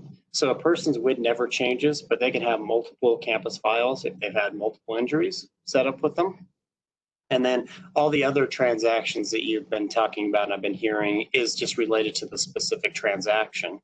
And the reason why we did it this way, just for background, is because we want to be able to relate multiple claims to a person without constantly changing data. You guys have probably encountered that before, where there's a little bit of things on the division file that had to be changed, or if you look in the record. So we're able to associate your data, if you're an insurer filing your EDI record, to other data sets out there. And so that's why we have the different numbers. But yeah, the campus file number is the JCN.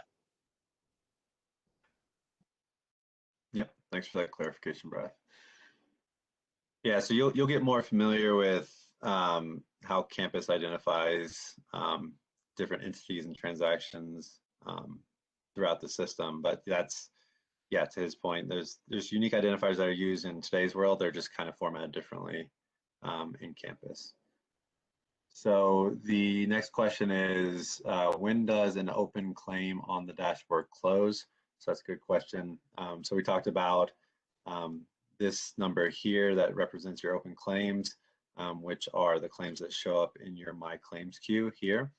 And these are only open claims. So in Campus, transactions have workflows, which mean that they start when they open, they go through the steps that are required to work them, and then they then get closed. So once they have a status that is associated to close, specifically to a claim, once it's been identified as being completed and closed, that will happen naturally throughout the system based off of the criteria that requires the closing of that claim. So maybe they've paid out all the benefits needed and there's no longer an active claim. That would be closed out either via EDI or manually by internal users. So however that is closed, it gets assigned the proper status and then it would drop out of the queue. And I know Brad could speak more on, you know, the technical aspects of how or of when a claim would be closed. But as far as when you would see it removed from this queue here is when that associated claim receives a status that is identified as a closed transaction. Yeah, the easiest way to describe it, and it depends on your role, but if you're an insurance carrier, it's in the EDI world, is the claim closes after you file your FN, your final, which means that you have no more indemnity payments and the rehab's been closed out. There can be other things that can close a claim depending on the transaction we get that can also close them, but most of the time that's the first thing that will close a claim is either that or like a claim that's been denied with no pending litigation would be a closed claim. Yep, thanks. Hopefully that answered that technical question. The next question here is, can all forms be submitted through EDI rather than Campus eForms? So we talked earlier about the two options for submitting data against a claim, either through EDI from the trading partners, or some users with the proper access can submit directly through Campus via the eForms. So if your trading partner or claim admin group is approved for EDI submissions, then yes, they can be submitted through there. Obviously, there's some other forms that would need to be submitted directly through Campus that are most likely submitted via paper today. So if the question is, can basically everything that is submitted against a claim be done through EDI, there will be some actions that need to be taken through a filing, but it wouldn't be the fact that you're submitting some transactions through EDI and some through eForms. It's the fact that you've either been identified as an EDI submitter or an eForm submitter. So it's more so one or the other. Tyler, can I clarify that? Yeah, of course. This is Brad again. So even if you are a full EDI submitter, that is the majority of your transactions you're going to send in. But there are a few web forms that could be required. One of them is a dependency web form, and that would be required upon request of the department. And the other one is, again, a discontinuance web form. So even if you are an EDI submitter, you do need to do the discontinuance web form for a NOID 3 only situation. All other suspension of benefits can be done through EDI, but the reason why the NOID 3 situation had to be a web form is because your pay through date and your serve date have to be the same date, and there's no way to do that in EDI. So we looked at it. We talked to a number of members of the trading partner community and the Insurance Federation, and they decided that the web form, due to the volume per month is rather low per carrier, that this would be a web form itself. But and most other forms can just be sent, or all other transactions are sent through EDI. All right, thanks, Brad. Hopefully that clarified more of that question there. The next one here is which paper forms will still be required after go live with 3.1? Will we still be required to send paper forms to employees? I'll definitely let Brad take over this one. Obviously, our goal is to provide as many of those, or convert as many of those paper submissions over to electronic as possible. But I'll refer this one to Brad as far as any kind of requirements to send paper submissions to employees. Yeah, thanks, Tyler. We will get more into this in the insurer specific training, but as far as paper forms go, we're not going to be sending paper forms to the department, but certain EDI transactions will generate a document, a PDF, that will be sent back through the EDI through our SFTP site and sent back to you to send to the employee. So that's in our EDI guide, but that's the way that works. Is the requirement is after the document is filed and accepted by the department, the documents get generated by the department and they get sent back to you on the SFTP site, and then you would send those to the department. Thanks, Brad. All right, so the next question here is, will all users of a group have access to a claim associated with that group, or do you have to add users to every claim? Thinking of backup users and payments for form streams. So the group itself will most likely be added to a claim upon the form or the claim being initiated through EDI or eForms. But as far as getting the specific members associated and getting them access to that claim, the group admin will need to go in and add those, add the access or grant the access to the proper members of that group. And then, Brad, correct me if I'm wrong, that should be the way that access is granted to individual members. There shouldn't be any way that they're automatically granted access to that claim without the group admin adding them. Yeah, I'll look into it, see how we're doing it, because I know the claims adjuster is noted on the EDI filing. I think that's the field we were pulling to get people access to the individual files. But I will, and if it's just a conversation of trying to get access for the whole group to every file, I know that can be done, and I think that's how we've set it up. But can let me take an action item and follow up with this. I'll send something out to the whole group on that. About the access to individual claims or access to the whole group filings. Great, thank you. Hopefully that clarified that one a little bit, and then you can get some additional information about some of the technical aspects. So the next question here we have is, can you go through the process of how to file simple claim forms like the NOID or the IPLD. Yes, so like Brad was saying, some of those forms are now required to be submitted directly through campus via web forms, such as the NOID. I believe that would be the discontinuance now. And I would have to have Brad keep me honest here on some of these as well, but some of those have been replaced through EDI submissions, like maybe the suspension, the SX Troy submission for a claim. So a lot of the paper forms that you're submitting today have been replaced with Troy submissions and web forms through campus. But I can go through the process if we can. Some of it I can't demo here because it's obviously a Troy transaction through the trading partner. But if a filing for a given action needs to be taken directly from the claim, you would do that through the submit a filing button on the claim details page, and then select the appropriate action to submit. So if you need dependency info, or if you want to submit a discontinuance, you do that here, and it would navigate you to the applicable web form for you to submit that information directly through campus.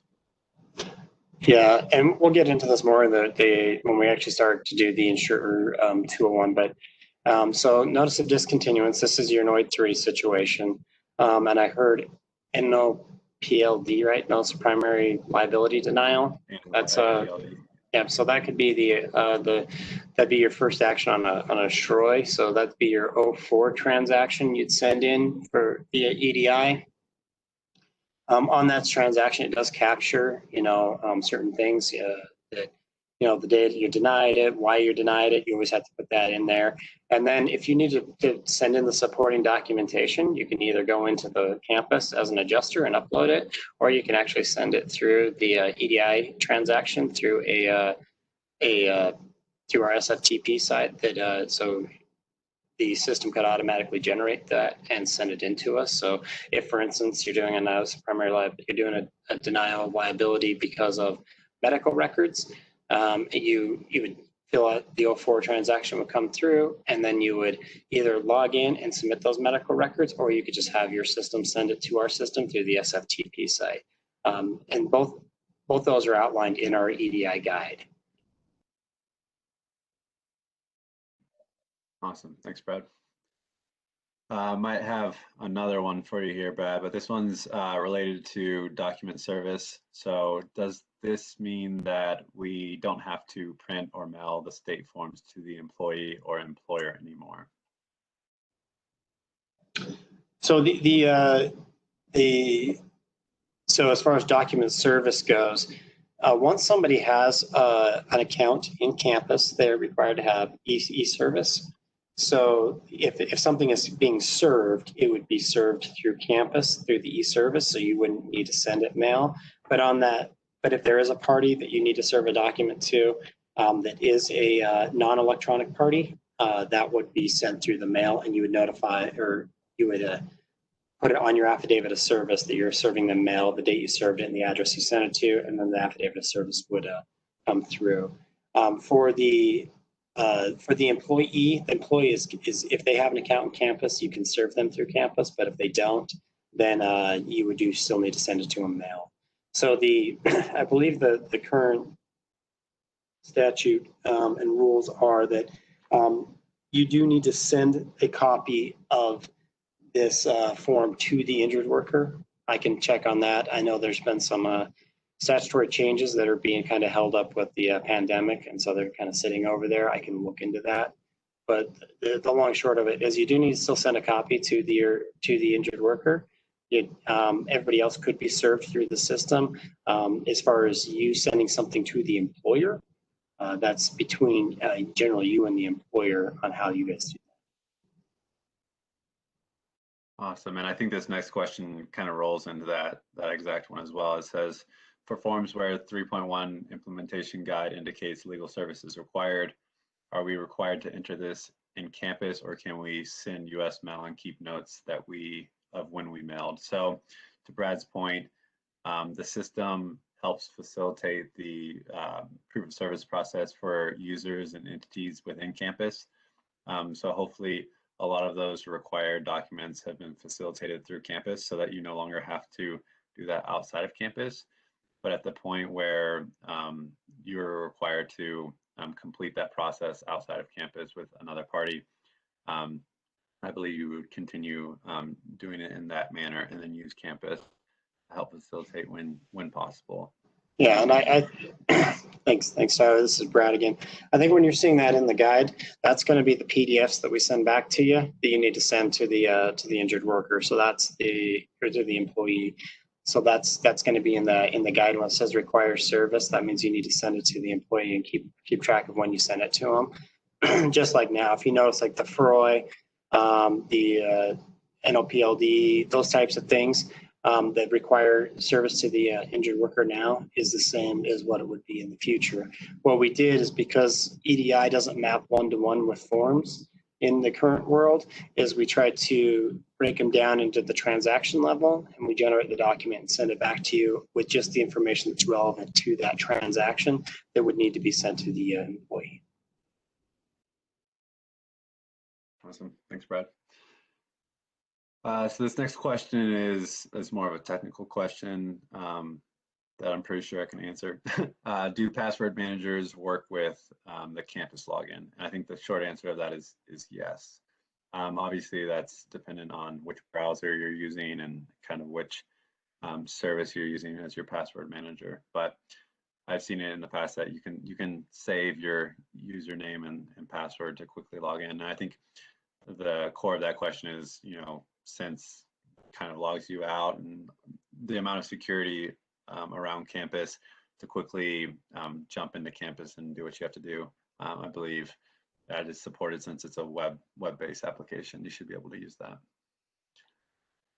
So we have another question here. Can you please demonstrate how to file some of the most commonly used forms like NPL and NOID? And I think we touched based on that with the previous question. So hopefully that answered that question as well. How do you deselect a party from service that no longer exists? Example, an employee that doesn't exist, or an employer that doesn't exist.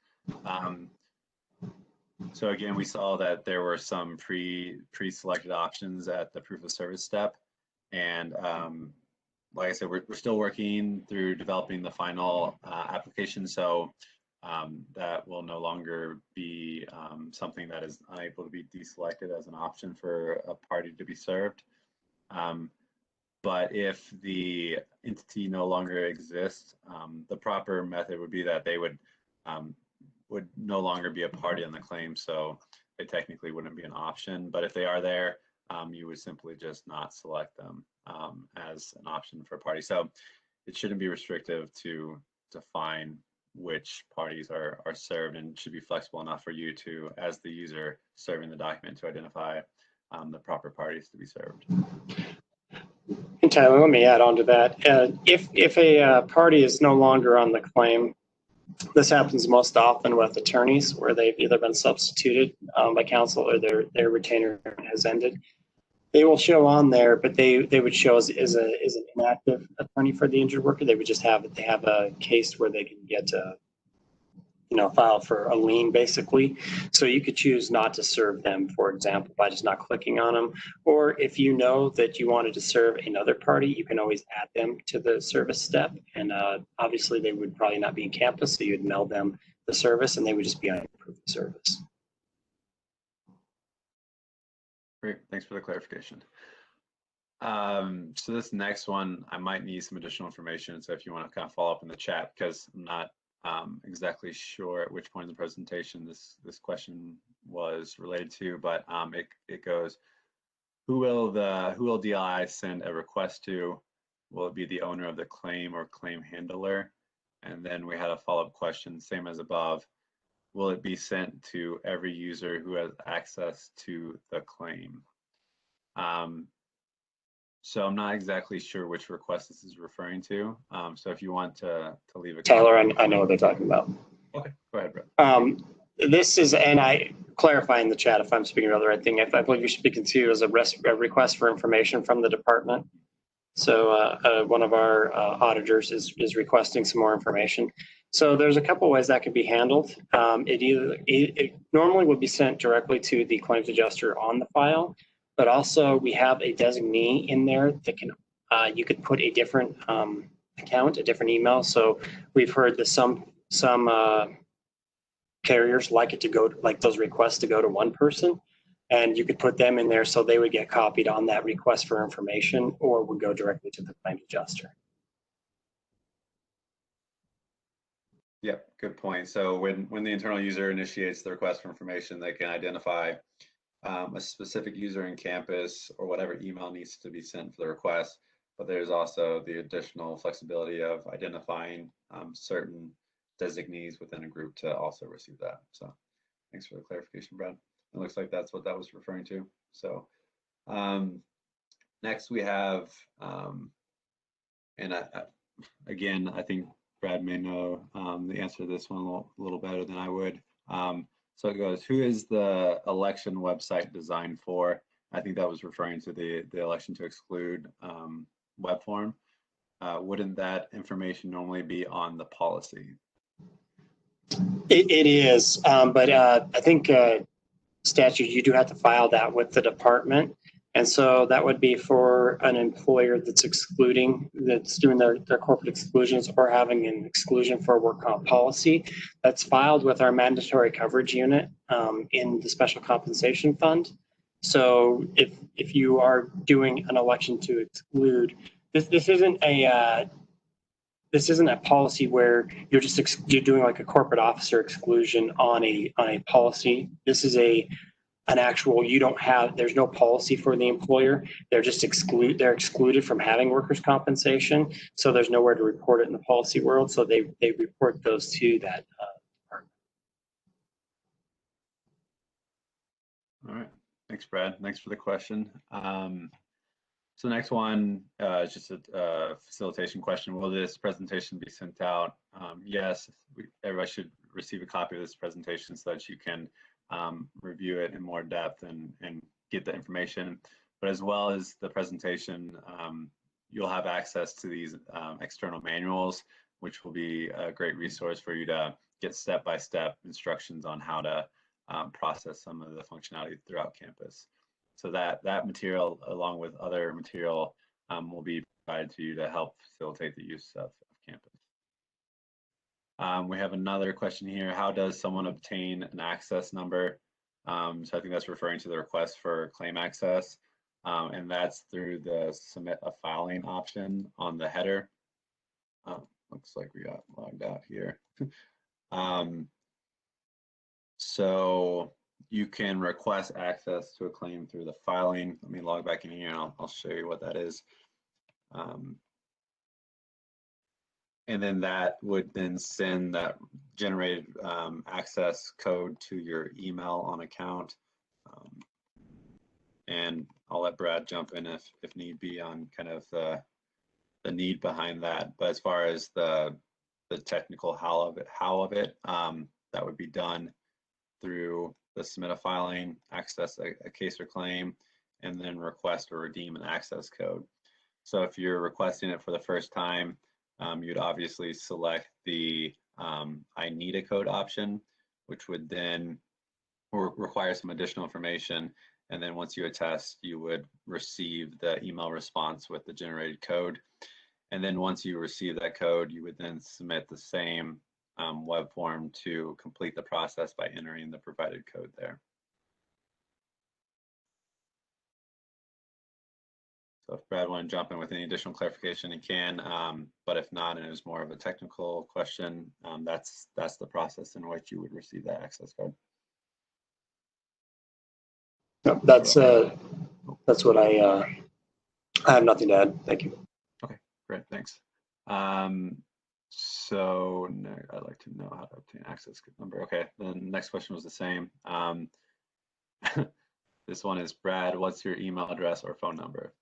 So I think that was in response to the offer to reach out to him. So if you can, we'll at the end of this, Yashka, will we put out our email address so we can get these questions to us?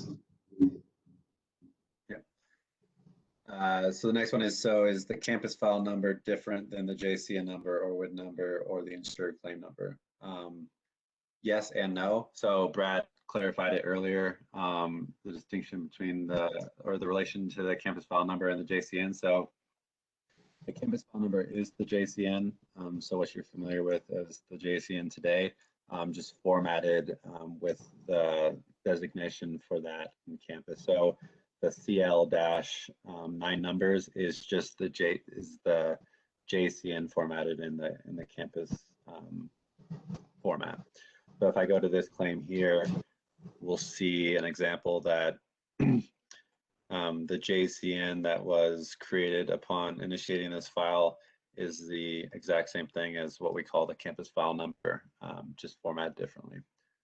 So it's good to keep in mind. And then the WID is something completely separate. That's the employer's unique identifier.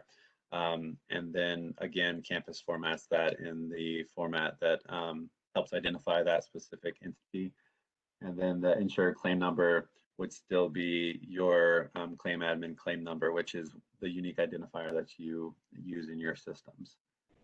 So that's kind of the difference between the three there. And Brad, if you'd like to jump in with any additional. Yep, that is correct. You know, we did have the reason why, just so everybody's aware, we call it a campus file number, is we did a lot of focus groups of people who are not in the industry, mainly employers and employees, and nobody could really understand what a JCN was when we said a jurisdiction claim number. They were confusing it with the insurer's claim admin claim number.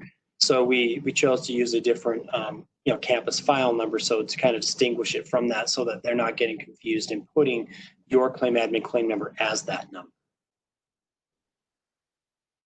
Yeah.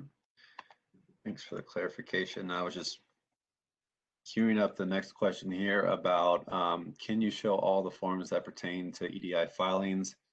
So again, there's certain forms that outside of EDI can be done directly from the submit a filing option on the claim. But if you are an e-form submitter, obviously you'll be interacting with those submissions directly through Campus as well. So both your FROI and SHROI submissions would be done in Campus, as well as any of the web forms related to EDI. So here I'm logged in as a, this is kind of a behind the curtains preview of kind of trading partner that we'll dive into on other trainings. But if you are designated as an e-form trading partner, you'd have the submit e-form or web form option here. And then that gives you the ability to select to file on an existing claim. And then based off of what you're looking to do, you would put in the file number that you're looking to file against. So basically matching to a claim to make sure that you have access to that claim. And then there's some additional web forms like your dependency info, your discontinuance that you'd also be able to file. But I think the core of this question, it seems like the core of this question is more so about forms outside of EDI. So in that case, that would be like your discontinuance web form for certain requirements that aren't handled by EDI. And that would be done through the submit a filing on the claim details page itself. So I can show you if Brad wants to, Yeah, we have actually documentation on this as well, because I think we're getting confused with the EDI forms that are what we call generated by the department and sent back. So you've made your filing. We're just sending you a form back saying we've accepted it, and this is what we have a record of your filing. This is a copy of this is in the division file. You need to send this to the injured worker, versus I need to go in and make a filing on a web form. So we have some documentation that will show what the EDI forms that are going to come back to you. We have some documentation of what the situations are for the web forms you need to come in on. And then if you are an e-filer, which is an EDI e-filer, which is just doing EDI but doing web forms for EDI, it's the same transactions, the same everything, the same logic. We have a special training coming out for that in a 201 style training for those that are EDI filing versus in a web form.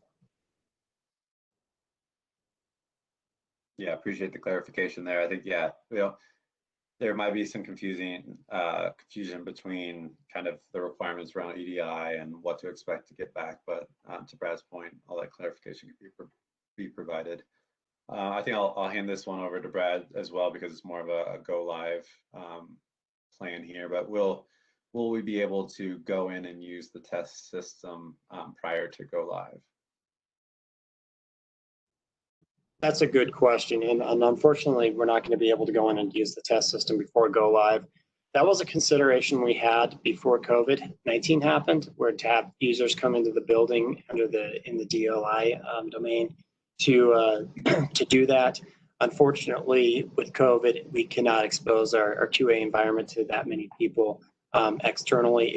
It was really, we did do some testing that way, and it was really challenging technically. So that will not happen before go live. That is just a situation of the fact that we are in a virtual world. Yep. To elaborate on that as well, as like we said earlier, we will make the manuals available to you prior to go live after this session. So I think that's a great resource to get in there and start getting familiar with the system with the screenshots. So that way, as soon as you do get access to the system, you'll kind of have some familiarity with the system from the screenshots and the step-by-step guide. The next question is, where is the EDI guide? And I believe this is, obviously public documentation, but I'll leave it to Brad to kind of explain where exactly to find this. So the EDI guide is in two places. It was published in the state registry, so it's actually there, but it's also on our website. And so I can send out a link to everybody after this meeting to show where that documentation is on the EDI guide. Great. So it sounds like that's another takeaway for something that we'll provide after this meeting. The next question is related to legal service. And I think we touched base on this one a little bit. So if there's additional clarification needed after we address this, let us know in the chat and we can elaborate. But it's, if the employee is not in campus and we have a form return that we need to serve to the employee, so I'm guessing such as like EDI form return that needs to be served, do we just mail the employee and document we have mailed, or do we need to leave a note in campus that we served the employee with the date that we served and the mailing address? So again, you don't need to do the second part, the latter you don't need to do. You would just like you do today, when you keep your proof of service on your side, and then if the department requests it, one of those requests for informations, I would ask for it. But that's all that is on your side when we serve the document for legal purposes. Yep, thanks, Brad. You'll have to forgive me on this one. I have a lot of abbreviations floating around in my head, but there was a request to demo the MMI service. I don't know, Brad, if you can elaborate on MMI. If not, MMI service. So is this a discontinuation? So suspension of benefits because of return to work due to MMI? Is that what we're asking? If we can get some more clarification on that in the chat, we can circle back up on it, and then we can try to see if we can get that demoed for you. So I'll move on to the next question, and again, if you wanna elaborate on that, we can address that. What is the timeout length of inactivity before being signed out? That's a great question. I believe it's 20 minutes, but Brad, you'll have to keep me accountable to that if you know it off the top of your head. If not, we can provide the I do not know that off the top of my head. That sounds right, but it is in our system security plan, so we can pull up that documentation and let it right. Yeah, I believe it's right around there, 20 or 30 minutes. So it's not a very long length of time. To note as well, there is an inactivity notice pop up that lets you either extend your time or log out, just like other websites. So if you do have inactivity, it's going to let you know that you'll be logged out if you don't confirm within like 5 minutes, I believe. So we did have some clarification about the MMI service. This is just to toll the 90-day statute for TTD discontinuance. If that, Brad, if that helps elaborate maybe a current process that we can demo in campus. That is something that we're probably gonna have to get into in our campus 201 when we have our compliance specialist in the meeting. I am unfortunately not aware of how to do that. When we serve an MMI letter with an attached form, do we fax the letter to DLI or upload to campus? So it seems like I think the discontinuance web form has the MMI stuff on it, and you would create and you can attach the report on that. But again, I need to defer to the compliance specialists on that. So let me get back to you, but I know that will definitely be something in the 201 training. Yeah, these are great questions, and they'll definitely be addressed in more detail during the 201 specific trainings.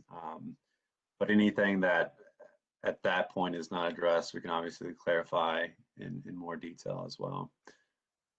Any follow-up questions can be sent to, this is a call out from Yash.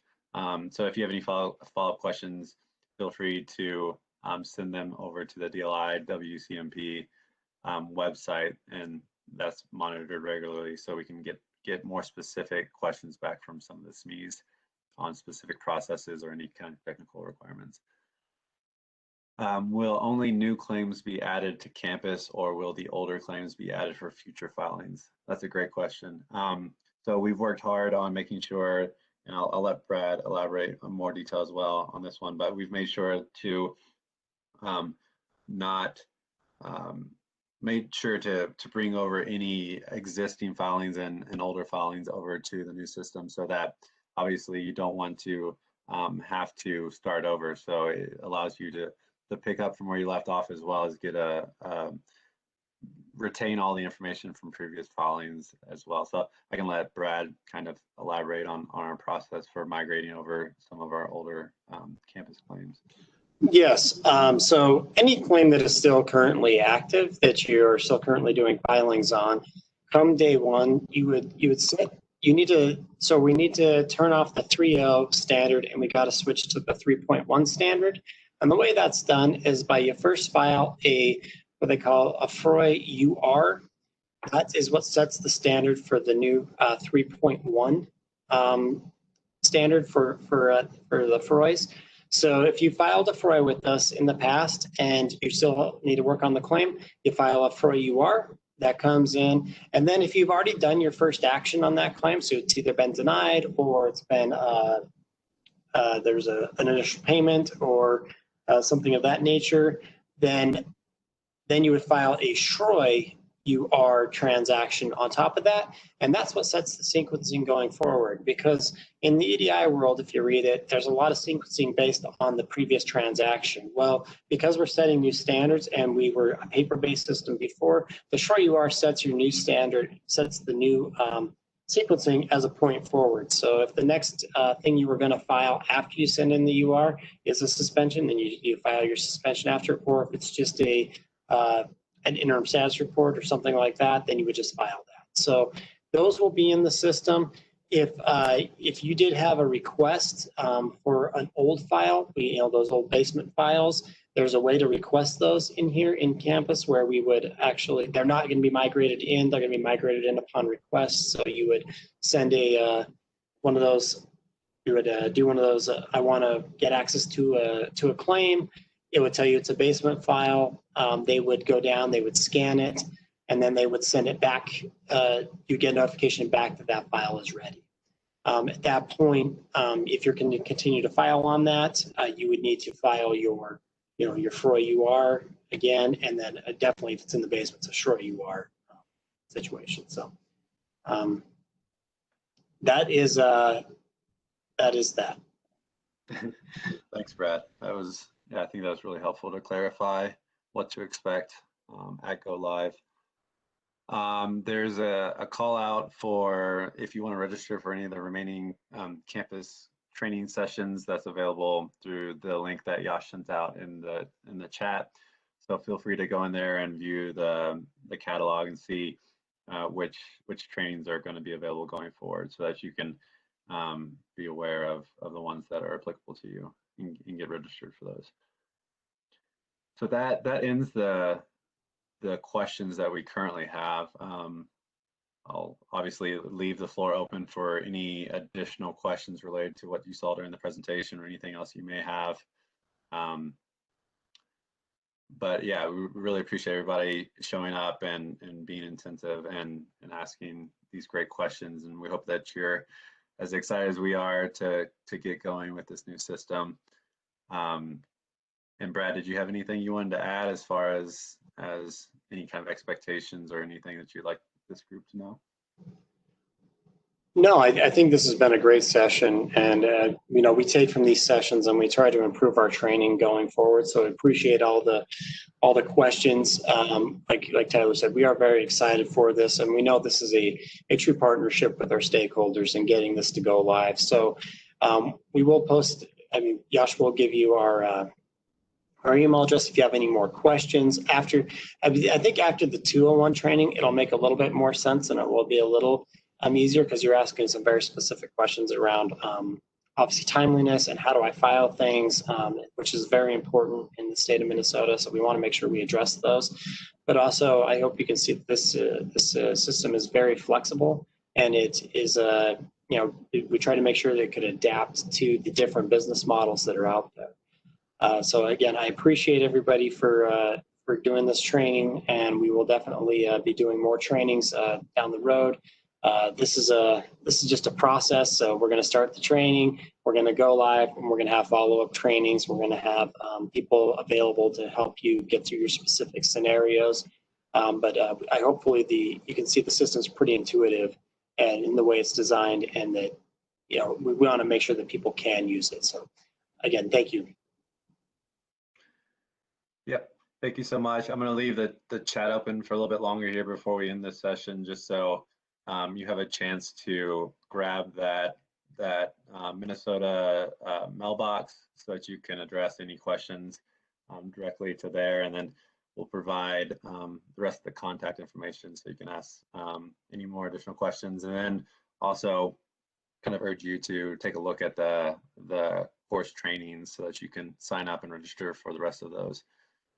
So thank you very much for your time this morning, and we look forward to it, and we hope that you're as excited for this new system as we are. Yeah. Thanks, everybody. Yeah. All right, have a good one.